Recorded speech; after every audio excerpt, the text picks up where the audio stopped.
Hi guys, this is Transgender Boyer with an arrow, a broken arrow. I just made and fletched this arrow. It was 33 inches long. I had it done up with a blunt small game tip. That's why there's only one fletching on there. Besides the fact that I only had one feather. Anyways, I shot it out of my adopted sis's bow. See?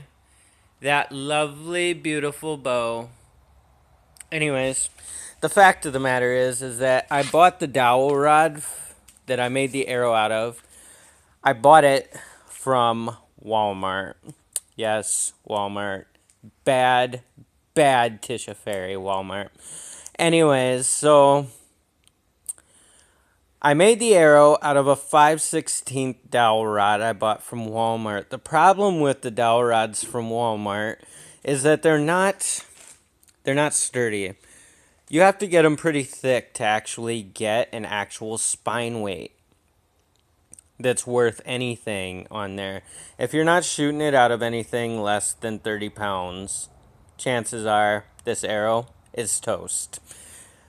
The minute you hit something with a good force on it, the arrow's broke.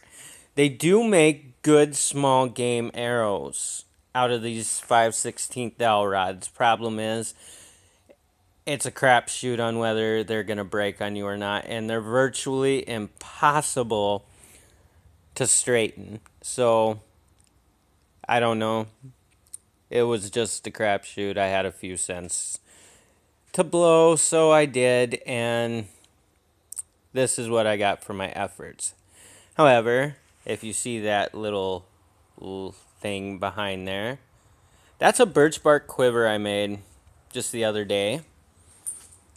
Lovely birch bark. I love birch bark. Anything, really. Birch bark's just so beautiful. And if you make them long enough, I believe it was the Ojibwe would actually make birch bark arrow quivers. And the reason they would make them is because they'd sew them together. They'd make them long enough to actually cover the entire amount of their arrows and cap over on the end. And the reason for this is because birch bark, as some of you may or may not know, is waterproof. Yes, it's a wonderful substance.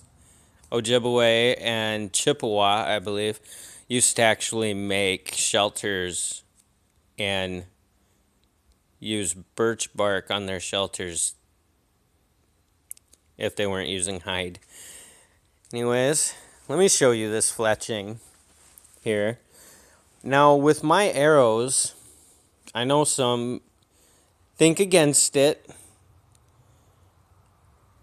but I often find myself shooting in some really thick brush.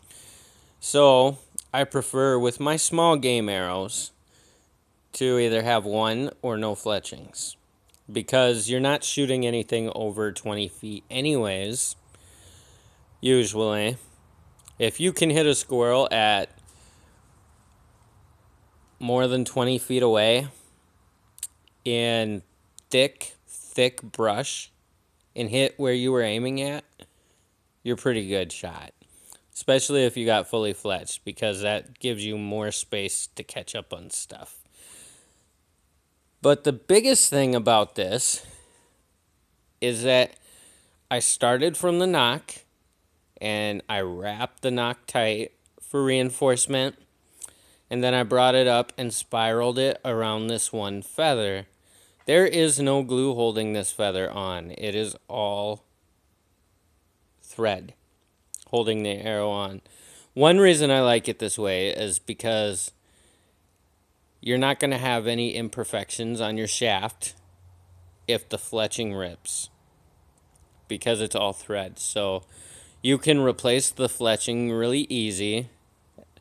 You know, you just find another feather in the area, take out some of your extra thread that you got, strip the feather, fletch your arrow again. That's the other deal with it too, is that you can fletch your arrow again. Very quick, very easy. you know. It works better if you have a vise, but you don't need one. You really don't.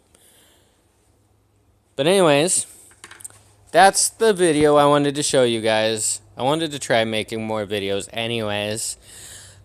But thank you for watching. I'm Transgender Boyer. My motto is aiming to be me. And I hope you all are aiming to be yourselves. Thank you, and you guys have a wonderful day.